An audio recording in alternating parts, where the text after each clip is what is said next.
குடும்பத்தின் ஆணிவேரை இழந்துவிட்டு அந்த தாயும் மகள்களும் தத்த தவி அங்கிருந்தவர்களை கண் கலங்கச் செய்திருக்கிறது. காலையில் வேலைக்கு செல்வதாக கூறிவிட்டு சென்றவர் மதியம் கடையில் தூக்கிட்டு தற்கொலை செய்து கொண்டார் என கூறினால் எந்த குடும்பத்தால் தாங்கிக் கொள்ள முடியும்? சம்பவ இடத்துக்கு வந்த போலீசார் சடலத்தை கைப்பற்றி உடற்கூராய்வுக்கு அனுப்பி வைத்துவிட்டு குடும்பத்தாரிடமிருந்தே விசாரணையை தொடங்கியிருக்கிறார்கள். அதில்தான் கோல்ட் கோபால் என்ற பெயர் அடிபட்டிருக்கிறது. உடனே போலீசார் அவரிடம் விசாரித்த போதுதான் பல திடுக்கிடும் தகவல்கள் வெளிவந்திருக்கின்றன.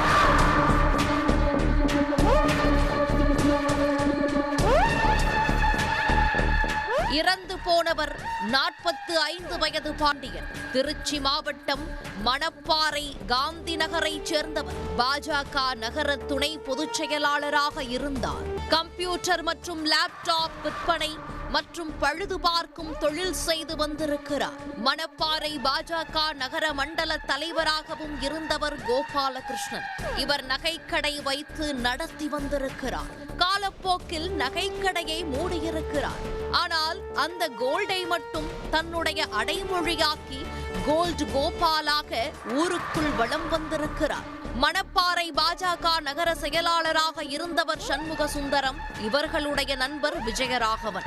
பாஜகவில் இருந்ததால் கோல்ட் கோபாலோடும் சண்முக சுந்தரத்தோடும் பாண்டியன் நெருங்கி பழகி வந்திருக்கிறார்.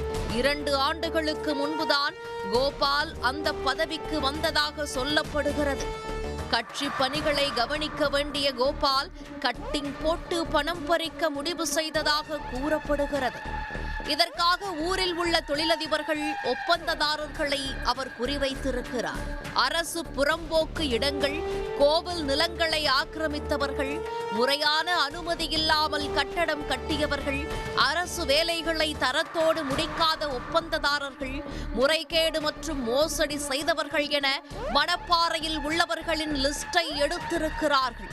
மணப்பாறையில் உள்ள பெரும்பாலான கல்வி நிறுவனங்கள், மருத்துவமனைகள், தொழில் நிறுவனங்கள் போன்றவற்றிற்கு பாண்டியன் தான் கம்ப்யூட்டர் சப்ளை செய்ததாக கூறப்படுகிறது. அதோடு கணினியில் ஏதாவது பிரச்சனை என்றால் இவரைத்தான் சரி செய்யவும் அழைப்பார்கள்.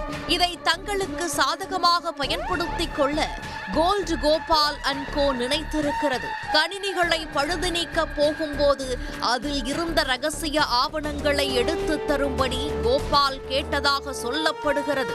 பாண்டியன் அதற்கு மறுப்பு தெரிவிக்கவே கோல்ட் கோபால் பாண்டியனை மிரட்டியதாகவும் கூறப்படுகிறது.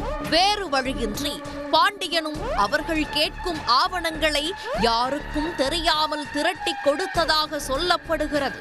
அந்த ஆவணங்களை வைத்துத்தான் கோல்ட் கோபாலும் அவரது ஆட்களும் பெட்டிஷன் போட்டு தொழிலதிபர்களின் முறைகேடுகளை அம்பலப்படுத்தி விடுவதாக மிரட்டி லட்சக்கணக்கில் பணம் பறித்து வந்திருக்கிறார்கள். அதோடு அரசுக்கு அனுப்பப்படும் புகார் மனுவையும் பாண்டியன் தயார் செய்து கொடுத்ததாக கூறப்படுகிறது. பாண்டியன் குற்ற உணர்வில் இருந்தாலும் வேறு வழியின்றி கோபாலுக்கு அவர் கேட்டதை செய்து கொடுத்ததாக சொல்லப்படுகிறது.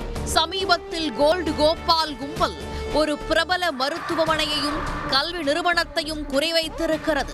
பாண்டியன் அந்த மருத்துவமனைக்கும் கல்வி நிறுவனத்திற்கும் கம்ப்யூட்டர் பிரிண்டர்களை ஏற்பாடு செய்து கொடுத்ததாக கூறப்படுகிறது.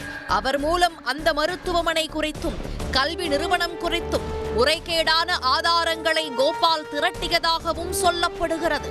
இதை வைத்து அந்த கும்பல் பெட்டிஷன் போட்டிருக்கிறது. இதை அறிந்த மருத்துவமனை நிர்வாகம் பாண்டியன் மூலமாக ஆவணங்கள் சென்றிருக்கலாம் என அவரை தொடர்பு கொண்டு பேசியிருக்கிறது. இதனால் பாண்டியன் பயந்து போயிருக்கிறார். மிகுந்த மன உளைச்சலுக்கு ஆளாகியிருக்கிறார். கோபால் பாண்டியனின் வீட்டுக்கே வந்து மருத்துவமனை விவகாரத்தில் எந்த பிரச்சனையும் உனக்கு வராது, நான் பார்த்து கொள்கிறேன் என கூறியதாக சொல்லப்படுகிறது. அதன் பிறகு பாண்டியனை குற்றாலத்துக்கு அழைத்து சென்றிருக்கிறார். அங்கிருந்து மனைவியை தொடர்பு கொண்ட பாண்டியன், நான் திரும்பி வருவேனோ மாட்டேனோ என்று தெரியாது, குழந்தைகளை நன்றாக பார்த்துக்கொள் என பகீர் கிளப்பியிருக்கிறார். இந்த சூழலில் வீடு திரும்பிய பாண்டியன் அடுத்த 2 நாட்களில் கடையில் தூக்கில் பிணமாக தொங்கியிருக்கிறார். தனது கணவரின் மரணத்திற்கு கோல்டு கோபாலும் அவரது நண்பர்களும் தான் காரணம் என பாண்டியனின் மனைவி குற்றம் சாட்டியிருக்கிறார். இந்த சம்பவம் தொடர்பாக வழக்கு பதிவு செய்த போலீசார் கோல்டு கோபால், சண்முக சுந்தரம், விஜயராகவன் ஆகியோரை கைது செய்திருக்கிறார்கள்.